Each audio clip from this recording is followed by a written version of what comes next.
ወወልድ ወመንፈስ ቅዱስ አሃዱ አምላክ አሜን። በክርስቶስ ክርስቲያን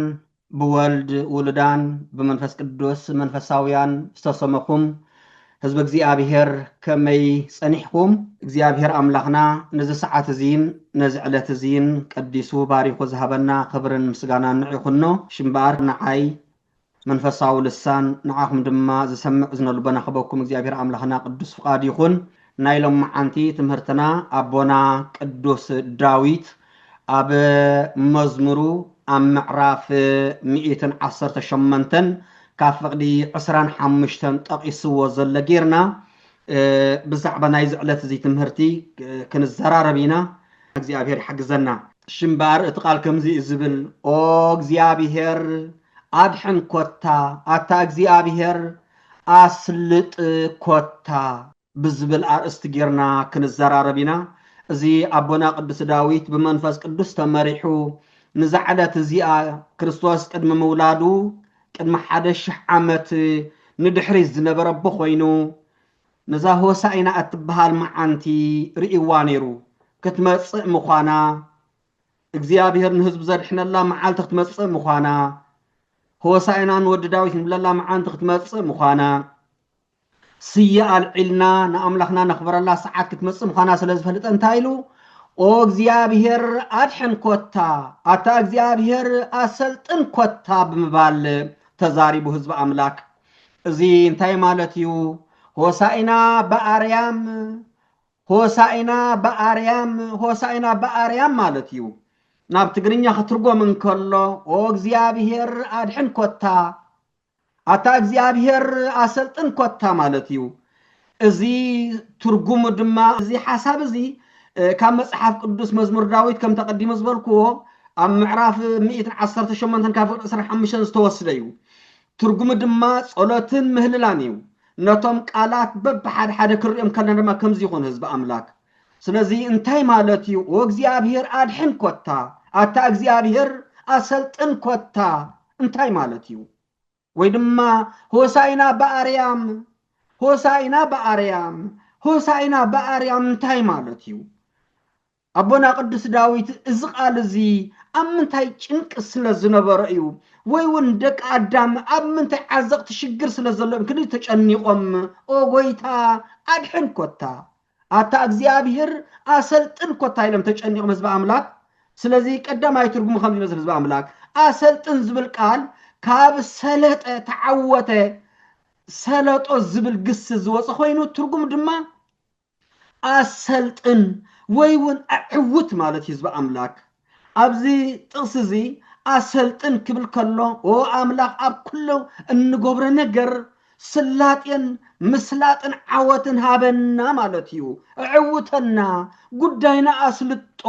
መከራና ንኸብቅዕ አሰልጣ አስልጦ አቀልጥፈልና ማለት ህዝቢ አምላክ። ኣብ ናይ ሎሚ ልሙድ ኣዘራርባ ምስልጣን ብዝብል ቃል ክመላለስ ይኽእል እዩ። ግን ኣብዚ ጥቅሲ እዚ ትርጉሙ ምዕዋት ወይ ምስላጥ ማለት ህዝቢ አምላክ። ካልኣይ ትርጉሙ ከዓ ኮታ እትብል ቃል ኮታ ወእግዚአብሔር አድሕን ኮታ አታ እግዚአብሔር አሰልጥን ኮታ ትብል ቃል ኮታ ዝብል ቃል ንሓደ ነገር ንምጥንካር ወይ ንምጭባጥ እትጥቀመላ ቃል ህዝቢ አምላክ። ትርጉማ በጃኻ ብሓቂ ወይ ክንጥቃብ ጸሎትና ንጥቀመላ ከለና እቲ ልማኖ ካብ ልብ ምዃኑን አጸቢቕና ንልምኖ ከም ዘለናን ንምግላጽ እዩ ህዝቢ አምላክ። ወእግዚአብሔር አድሕን ኮታ አታ እግዚአብሔር አስልጥ ኮታ ወእግዚአብሔር በጃኻ አድሕነና ወእግዚአብሔር በጃኻ ስላጤን ዓወትን ሃበና ማለት እዩ ቃል ብቃል ህዝቢ አምላክ። ብሓፈሻ እዚ ቃል እዚ ሓደ ሰብ ካብ አምላኽ ረድኤትን ስላጤን ዓወትን ክረክብ አጸቢቑ ዝጽልዮ ጸሎት ህዝቢ አምላክ። ወእግዚአብሔር አድሕን ኮታ አታ እግዚአብሔር አሰልጥን ኮታ ወአምላኽ ዕውተና ዓወት ሃበና አስልጠልና ካብዚ መከራ እዚ ንኽንድሕን ኣዳሊኻዮ ዘለካ ምሕረት አስልጠልና አቀልጥፈልና ኣብ ሽግርና ነብር ዘለና ማለት ህዝቢ አምላክ። ስለዚ አቦና ቅዱስ ዳዊት ኣብ ሽግር ከም ዝነበረ ይፈልጥ እዩ። أبونا أدامن أدينا هوانن زمصوت طاطا اتشجر يردو نيريو سلازي كمص مخانو علت مدحان كم زلا يفلط نيرو كزعوت زي اخ مص مخانا يري انير برحو ويطمتا نيرو جن اقدم لمن نبر يزبل سلازي زعلت زي ساعتان حلتان اخلت حزب املاك مچم زتجمر ነገር مودات አለዎ زتتأنسه ህፃን مولادوس كم زي ترف ጉዳይ እንተተጀሚሩ መወዳእታ ከም ዘለዎ ክንፈልጥ ይግባና ህዝብ አምላክ የግዳስ እንታይ የድሊ አታሰብ ተዓገስ ተጸመም ተጸበ ምጽባ የድል ህዝብ አምላክ አቦና ቅዱስ ዳዊት ከሳብ ዝሞት ይጽበ ነይሩ ግን ሞት ብሎ ዳኛ ዝብል ሐያል ሰብ ፍጡር ስለዝኾነማ ወሰዶ ሰዓትን ግዜ ምስ አኸለ ኣብ ወንጌል ማቴዎስ ኣብ ምዕራፍ 21 ካብ ፍቅድ ሓደ ክሳብ 12 ዘሎ ህዝብ አምላክ ድሕሪ ጸሎትና ነንብቦ ኢና እንታይ ዝብል ናብ ኢየሩሳሌም ምስ ቀረቡ እሞ ኣብ ጥቃ ደብረ ዘይቲ ናብ ዘላ ቤት ፋጌ ምስ በጽሑ ሽዑ ኢየሱስ ካብ ደቀ መዛሙርቱ ክልተ ለኣኸ በሎም ከዓ ኣብ ቅድሚኹም ናብ ዘላ ዓዲ ኪዱ ኣብኡ እስርተ ኣድጊ ዒላ ድማ ምስኣ ክትረኽቡ ኢኹም ፈቲሕኩም ከዓ ኣምፁለይ ሓደ እኳ ገለ እንትበለኩም ጎይታ ይደልዮም ኣሎ በልዎ ብኡ ድማ كحادكم يوم أملاخنا مدحانينا يسوع كريستوس كابدنا قدست دنجل مريم كاب سجا كاب نفسها نفس وسيدو فصم كماين كما خمن فصم اغزيابير كوينو جن بجاك حاتيات نخرسوس اي سمامعون رصحاتنا أملاخنا اي سمامعون بجاك رخصتنا ودكتنا فصم عنا مثلنا أنا نسخم كم نتأمن سون تأمي أنا نسخم كم نتأمن سون سامي أنا نسخم كم ندكم نسون دخمي حاتيات جنا يسمعون بجاك حاتيات فصم أدم كونه أملاك كنسو فصم أدم كوينو نابز عالم زي مسحز بأملاك زمس أنا قرن تهاليجن كم تقدم أبنا قدس داويت زبالو ندحنا دك سبات مسح كدحين انت خوين دما بخبرن بعجبانا يكونن كوارد كخيل اللو أبونا أدام تقاسا قيل سلازي نبري بمقص قالي خدحن زلو سلازي وانجيل مهيرو سلست عامتن سلست ورحن وانجيل استمهيرو نعوز غوندك مزامر متجمري معالتان ساعتان أخلت سلست عامتن سلست ورحن كم حد الدخا كم حدا نورمال فطور سب كم حدا حانت عقم زي بلو فطور كم حدا موات توسيلي نبر نبره سبات يباجعول نبرو سبات ينعقوه نبرو سبات يكافئوه نبرو سلام انتاي سلطان ملكوت اير ايو منا رقف زبالة دخاي مسلم نبره انت تأميو خطأمي خبالعيري ونبرو انت تصمون سون صمي خساتيري ونبرو انت دخمن سون كيد وعلى خدكم يري وصل زنبرو ازي عروق بيسيب النبرو سلازي عاود كخساب زرقاقص مستير كعك بيتقال نحاد عاود سلاز مسي نحاد خسعار زلو حاد غنيا صلا سلازلو نز حاد غنيا صلا ازيجن بتعقستن بمستيرن بدخا من كسعره سلازدلي دخا خوين مصه حزب املاك زغل عمتات 3 عامات 3 ورحن قليل يكونن حزب املاك قليل يكونن سلازي كندزي زاكل عمت كندز اكل سلطان كلو كل اندا غبرن كلو كم زي غل تميليري امنبره ساعتان علاتان تخل ساعتان علاتان تخل بمبالي صبا نبره سلازي ساعتان علاتان اخلت سلازي يو ابيت فاجي ابزلا بوتا ابزنبر لغزي نخلت كاب دق مزامرتو كلخوم استجدده نعودك مزامرتي كابز ختما وص مسبلكم حانتي مسعلا تاسرت عاد ترخبيكم سلازي نعافتكم امصولي مسعلا غيركم امصولي كتم صوان كلكم نابيد لكم ما زور سبات كغاطمكم من يقدن سلازي غويتا ايدل يالو بلومو بولو بخصدكم يوم حيسكم ليك امص بلم حزب املاك انت ادغي مسعلا حيزم لمصو أكتما يورساليم دم أتو سلازي ኣብ ከተማ ኢየሩሳሌም ከኣትን ከሎ ንሱ ኣብታ ፃዕባ ኣድጊ ተሰቕለ ክዳውን ተመንፀፍሉ ኣብታ ፃዕባ ኣድጊ ድማ ተሰቕለ ናብ ከተማ ኢየሩሳሌም ብዘደንቕ ሓይሊ ኣተወ ዝፈልጥዎ ዝነበሩ ሓደ ድኹም ዝመስል ዝፈልጥዎ ዝነበሩ ሓደ ድኻ ዝመስል ዝፈልጥዎ ዝነበሩ ሓደ ድኻሚ ዝፈልጥዎ ዝነበሩ ሓደ ጠማይ ዝፈልጥዎ ዝነበሩ ሓደ ፀማኢ ከም ነፍሶም ዝፈልጥዎ ዝነበሩ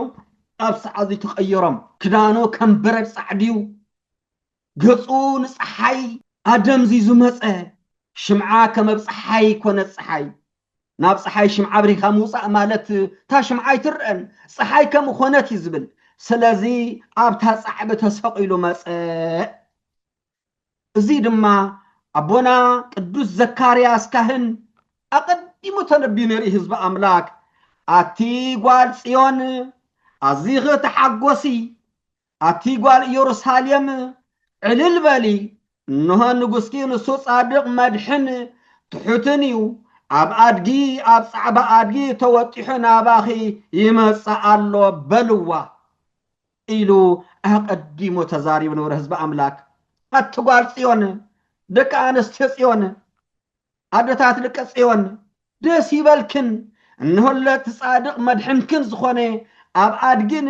ኣብ ጻዕቢ ዕልን ተሰቂሉ ይመጽእ ኣለሞ ደስ ይበልክን ብምባል ካህን ዘካርያስ እውን ተነቢዎ ነይሩ ህዝቢ ኣምላክ ብመንፈስ ቅዱስ ይዛረቦ ስለ ዝነበሩ መዓልቲ ነዊሕ እምበር ኣብ መዓልቲ ነው ሰዓት ናይ ግድን እዩ ዝኸውን ህዝቢ ኣምላክ ስለዚ መፀ ኣነ ለዋህየ ልበይ እውን ትሑት እዩ ኣርዑተይ ፈኩስ እዩ ጾረይ እውን ቀሊል እዩ እሞ ኣርዑተይ ጽሩ ካባይ እውን ተምሃሩ ንነፍስኩም ከዓ ዕረፍቲ ክትረኽቡ ኢኹም ንዝዓወት እዚኣ ክበፅሕ ኣምላኽናን መድሓኒናን ኢየሱስ ክርስቶስ ክንደይ መስገንደል ይሓሊፉ ህዝቢ ኣምላክ ክንደይ መከራ ይሓሊፉ ተሪሉ ብቐጥታ ኣብ ዝዓወት እዚ ምፅእ ኣይበለን ክንደይ ተሳቂዩ ክንደይ ብሓያላት ኢና ዝብሉ ክንደይ ብነገስታት ኢና ዝብሉ ክንደይ ስቃይ ይሓሊፉ ንሕና እውን እንተኾን ህዝቢ ኣምላክ ኣብ ዓጎስ ክንመፅእ ኣብ ዓወት ክንበፅሕ እንተኮይኑ ንመከራ ክንፃወር ናይ ግድን እዩ ካብ ዓራት ናብ ዓራት ሰላም የለን ካብ ዓራት ናብ ዓራት ዓወት የለን ኣብ ዓወት ክትበፅሕ እንተኮይኑ ብዙሕ ክስኮመ ዝግባአካ ኣሎ ብዙሕ ክትፃወረ ዝግባአካ ኣሎ ስለምንታይ ኣምላኽናን መድሓኒናን ኢየሱስ ክርስቶስ ኩሎ ብኢድ እንዳሃለወ ንግዚኡ ክገብሮ እንዳሃሉ እዚ ኩሉ መከራ እዚ ተቐቢሉ ህዝቢ ኣምላክ ስለዚ ኣነ ለዋህየ ልበይ እውን ትሑት እዩ ኣርዑተይ ከዓ ፈኩስ እዩ ጸረይ እውን ቀሊል እሞ ኣርዑተይ ጽሩ ካባይ እውን እንታይ በሉ ህዝቢ ኣምላክ ካባይ እውን እንታይ በሉ ተማሃሩ ካባይ ተማሃሩ ካብ ኣምላኽናን መድሓኒናን ኢየሱስ ክርስቶስ እንታይ ንምሃር መከራ ሁከት ጸቕጢ እዚ ክንምሃር ይግባአና ነዚ ምስካም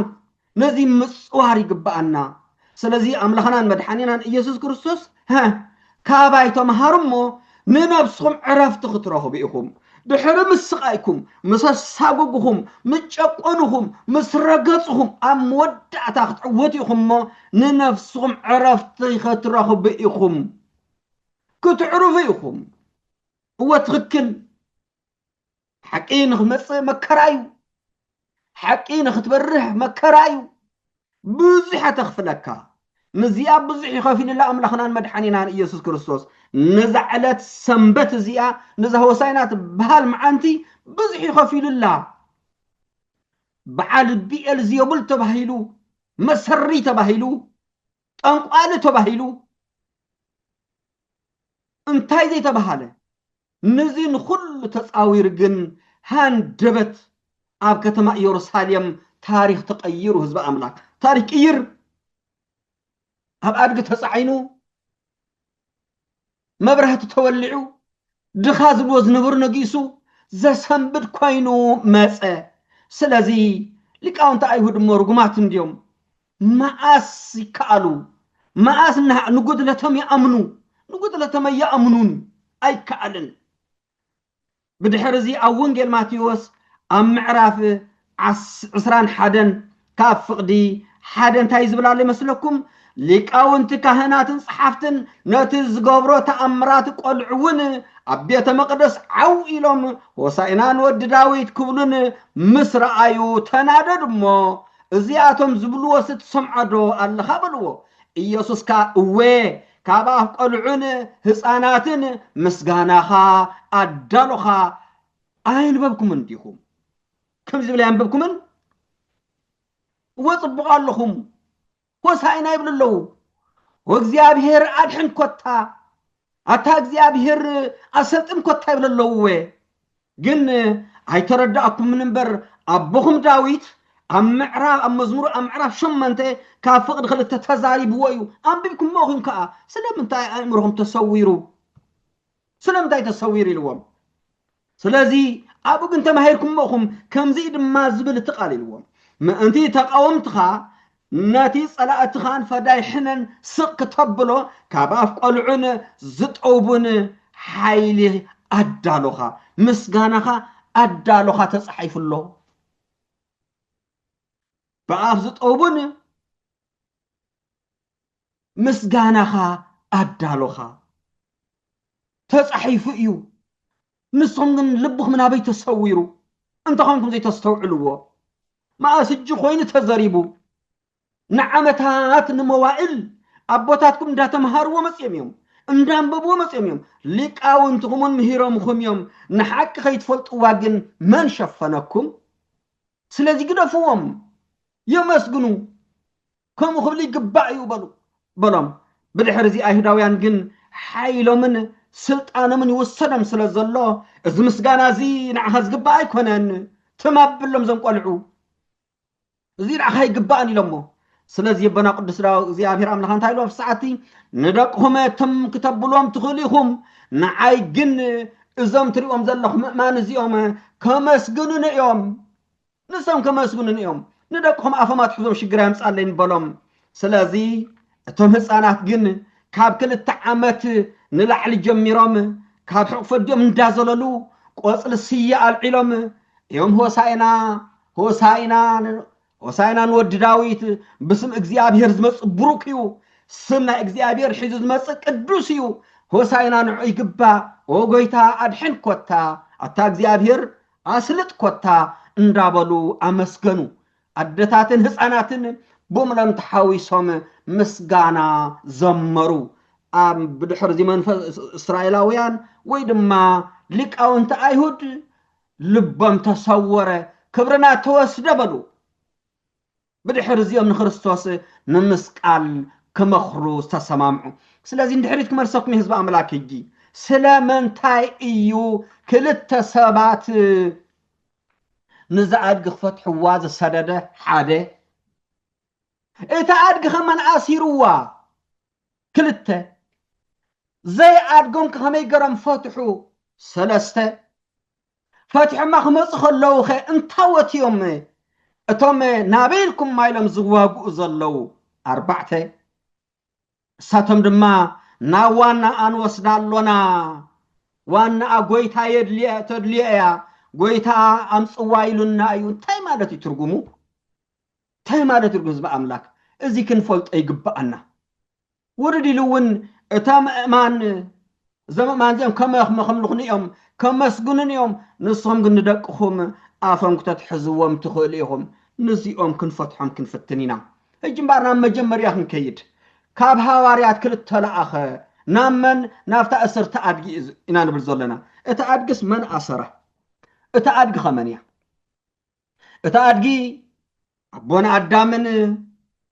عدينا هيوانن يوم اندقاناون كاب كتما وصا يوم هزب أملاك أكتما يكون انت أسيرهم كاب كتما وصا انت أسيرهم أساري أمانيو ديابلوس بعلامو كاب جنتنا برخوص أمالتيو أبدقيا تأسيرات أدقي أكتما يكونتن أبقزا يكونتن سلازي يبان عدامنا عدينا هيوانن نيغزيابير مسقيمو مسغزيابير أملاخنا زنبرم ركب تبتكمو أمنكم زي الرغب حاد قاك تفترة كاب كتما اغزيابير رحقو كاكن مغزيابير رحقو أبرخا تدربيو مالتيو اتعادي أبدقة تأسيران برات أساري أقناي فلتن أساري أدما عدام ሔዋን ንኣምላክ ዝበደልዎ በደል እዩ ስለዚ ኣምላኽናን መድሓኒናን ኢየሱስ ክርስቶስ ሃዋርያት ለኣኸ ካህናት ለኣኸ ማለት እዩ ናብቶም ተኣስሩ ምእመናን ካህናት ለኣኸ እቶም ካህናት ድማ ንዝወደቐ ንዝሓጠአ ብንስሓ ኣተሲኦም ናብ ኣምላኽ ኣምፅኡ ማለት እዩ ናብ ኣምላኽ ኣምፅዎ ማለት እዩ ናይሎም ሰበኽቲ ግን ኮመዲና ኮመዲዮም ቤተክርስትያን ኣገልገልታ ሎሚ ነብስ ወከፍ ሰብ ንዝኑ ይሰብኽ ነብስ ወከፍ ሰብ ንውጭ ይሰብኽ ነብስ ወከፍ መምህር ንመኽሰቡ ይሰብኽ ይቅርታ ሰብ ይኹን እንጀሩ እዩ እንተ ብገንዘብ እንተ ብዝና ኮታ ክሰብኽ እንከሎ ንመኽሰቡ ጥራይ ይሰብኽ ኣባ ክበሃል ኣቦና ክበሃል ሊክ ክበሃል ምሁር ክበሃል እዩ ዝሰብኽ ውሕዳት እንተኾይኖም ሰበኽቲ ደዋ ይብልን ክሰብኽ ናብ ኣውደ ምሕረት ኣይወፅን ሆጭ እንተ ይልልፍ ህዝቢ ክሰብኽ ደስ ይብሎ ክጽድቕ ዶ ይመስለኩም ህዝቢ ኣምላኽ እዚ ክጽድቕ ዶ ይመስለኩም ውሕዳት እንተኾይኖም መጻእ ዘለ ሰንበት ወይ ድማ ኣብ ቅዳሴ ስብከት ገረኢና ሎም ስደድዎም ይብል እንድሕር ዳ ህዝቢ ሆጭ ኢሉ መሊኡ ግን ክሰብኽ ኢሉ ፈናሕናሕ ይብል እዚ ንጽድቅ ዶ ይመስለኩም ስለዚ እቶም ክልተ ሃዋርያት ተላኢኾም ዘለው ካህናት ማለት እዩ ተተኣስሩ ድማ ኣዳምን ሔዋንን እዮም ኣሳሪኦም ከዓ ዲያብሎስ እዩ ዲያብሎስ ድማ ኣብ ሓጢኣት ታውዲቑ ካብ ቅድስና ኣብ በረኻ ድርበዮም ማለት እዩ ካብ ቅድሚ እግዚኣብሔር ጓሓፎም ማለት እዩ ኣርሒቑ ኣሰሮም ማለት እዩ ስለዚ ካህን ከይዱ ወንጌል ኣበሲሩ ወንጌል ምሂሩ ልቦም ኣረስሪሱ ልቦም ሰይሩ ንእግዚኣብሔር ከም ዝግዝኡ ገይሩ ኣነሲሑ ንስኹም ናተይ ኣይኮንኩምን ዋና ኣለኩም ኣነ ኣይኮንኩን ዋናኹም ክርስቶስ እዩ ንዑ ናብ ቅዱስ ስግኡ ንዑ ናብ ቅዱስ ደሙ ንዑ ንስኻትኩም ናይ ክርስቶስ ኢኹም ኢሎም ከምፅኡ ተላኢኾም ማለት እዩ ስለዚ ሰይጣን ናበይ ደሊኹሞም ኢሉ ጽቡቕ ኣሲረዮም ዘለኹ ካብ ገጽ ኣምላኽ ኣርሒቐዮም ዘለኹ ኣብ ርኽሰትን ኣብ ሓጢኣትን ዓሊኸ ጽቡቕ ጌር ኣሲረዮም ዘለኹ ስለምንታይ ትፈትሕዎም ኢሉ ይዋጋእ ህዝቢ ኣምላኽ ናትካ ኣይኮኑን እዘን ህዝቢ መባግዕ እዚአን ዋና ኣለወን እዘን መባግዕ እዚአን ዋና ስለ ዘለወን ፈቲሕና ናብ ዋንአን ኢና ንወስደን ዘለና ስለምንታይ ዋንአን ኣምፅኡ እለይ ኢሉና እዩ ንዝወደቁ ኣተሲኹም ንተሰብሩ ጸጊምኩም ንዝረኸሱ ኣንጽይኹም ንዝሓጥኡ ኣነሲሕኹም ቅዱስ ስጋይን ክቡር ደመይን ኣስቲኹምን ኣብሊዕኹምን ናባይ ኣምፅኡ እለይ ኢሉና እዩ ማለት እዩ ህዝቢ ኣምላክ ስለዚ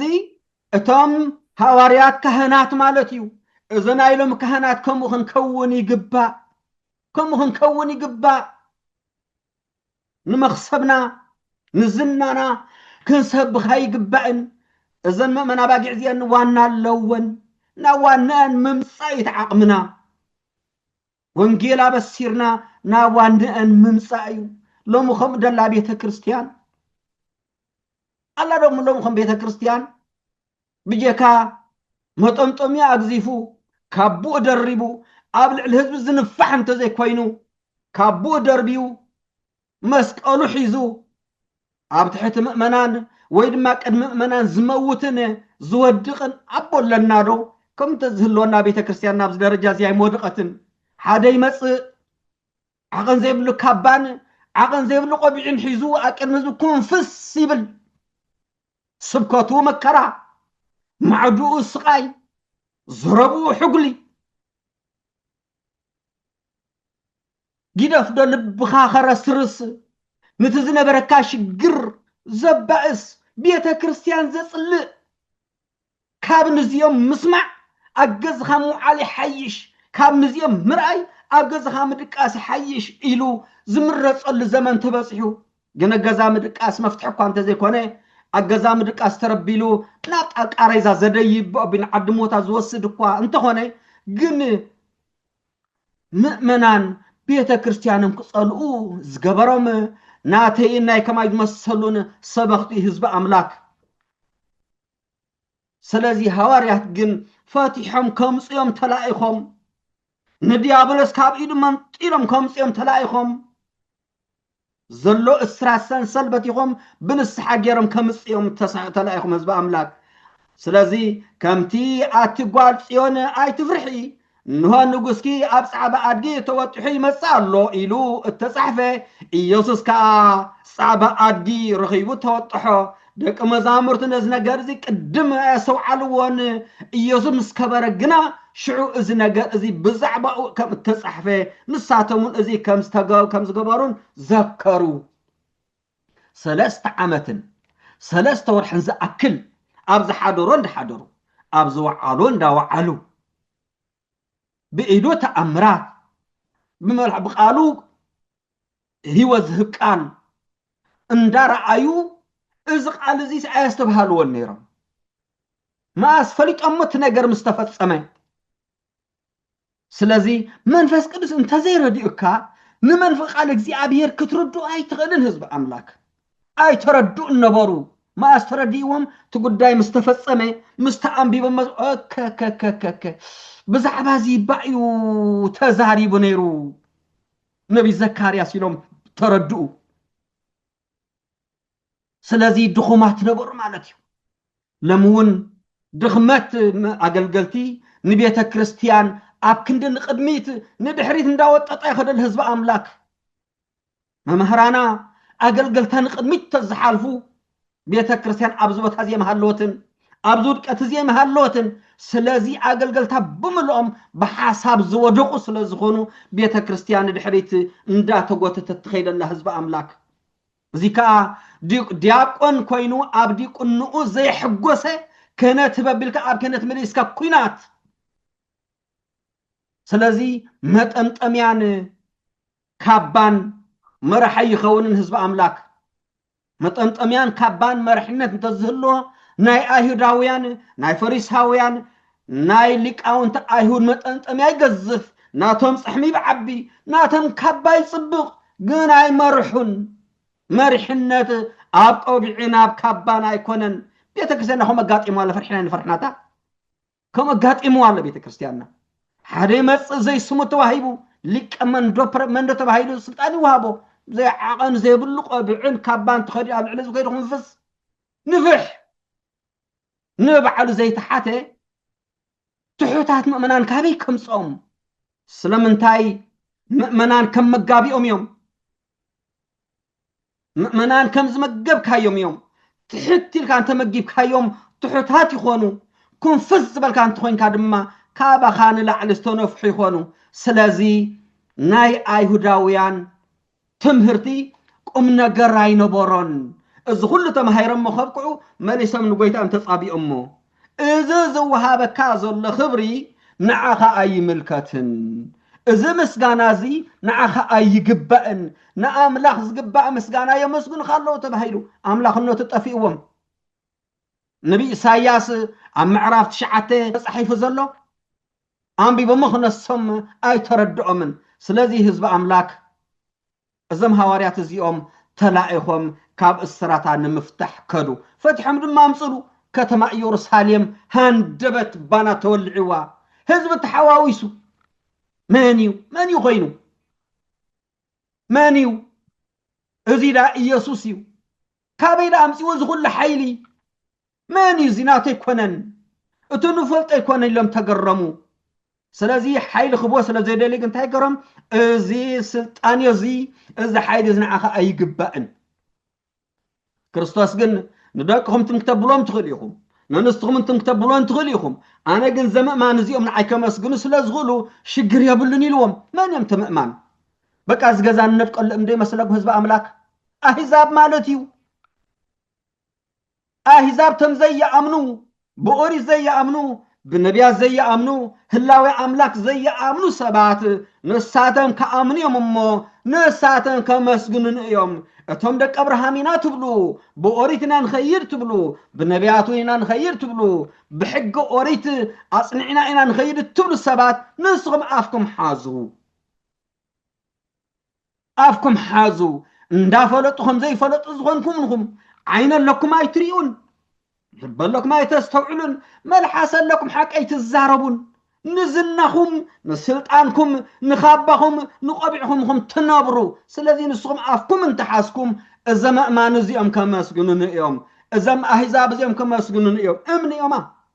زفتوا أنا قريب له من مبلع مستايو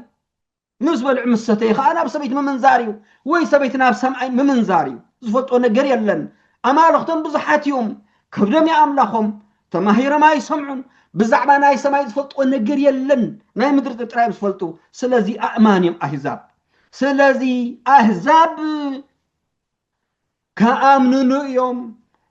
أملاخ زي فلطوا زنبرو كجزون يوم نساتهم كاب سماي زورده كاب مدرون ناب سماي زعرقه أب سماي زنبر ودق زيابيهر حياو بقعلهم كأمنوا يوم مالت يزبع أملاك قرنبيت أتم زفلطو طفو أتم زي فلطو هو ترهبو سلازي أتم أمان التبهالو أهزاب يوم أملخ زي باللوم فتار زي باللوم زفرح كل أملخهم كبدهم سماياون زي كون مدراويان زخون سبات كأمنني أمو سماياويان كخون يوم كأمنني أمو نزق على زيك قبلوا يوم كأمنني أمو نزنا يزم هسانات زي تمهرت الوزلو نساتهم كأمنوان كدقموان يوم هو ساينان ود داويت بروك زي مص بس مግዚአብሔር كبل يوم نتبس مግዚአብሔር زمص ود داويت مسغانا يخون نخبل يوم مسغانا بأريام كمون أم مدري يخون كبلو إيوم بلممو أيهوداويان بقى بزيز فتح نجر يلن إلهم سنبدو هساناتون تمايبلون أدتاتون تمايبلان بدحرزي سيئة العلم هو سائنا بلو أهزابون سم تحوسو قالي نصنام زنصفو قالي سيئم زنسنسو نختم يورساليم حاندبت ترأي زي فلت قدماي نبرن بحجونا يخونن ترأي زي فلت تأمرات تقبره أيهوداويان عقلهم صبابهم كبرنا توسد بلو أورماي نقسنتنا توسد كبرنا نكالي تحاجقنا تنعقنا لومي بحاد ود مبلت لهم صرفوهم بحاد ود صرابي بود يسيب بحاد زي ربح تواردنا لكنتنا توسد لهم تجنقو بدحرزي صبح صوني هصوص أخبا قبرو إذا سابزي كابز مدر خلع على اللو نزل سابزي زخوان نقر نقبر علونا أباس إحنا ما نسياتنا وسيدوهم لمد ما أنستنان هصاناتنا وسيدوهم انتاي كساب نقبر تاي كساب زقبر نسأبي علونا حقي أب ساعتان أب جزيان رتعت حزب أملاك رتعكو حق رتع موداتا نسلست عامتن سلست ورحن ملقن تعبيتا ترقيسا بتيت وصب بيشفنا بتيت مسء زغل عامتا تعبيتا جن ساعتان جزيان نس أخلت نحاكي كعبت زخل حايلي يلن سلازي حايلو تقهدمو عدد صوني قبائي قبرو زمهارنا زمعدنا أملا خبطاتنا قدسان زخبرن استمسقنان يخون سبحان لإግዚአብሔር ولولادة ድንግል ولመስቀል ክቡር آمين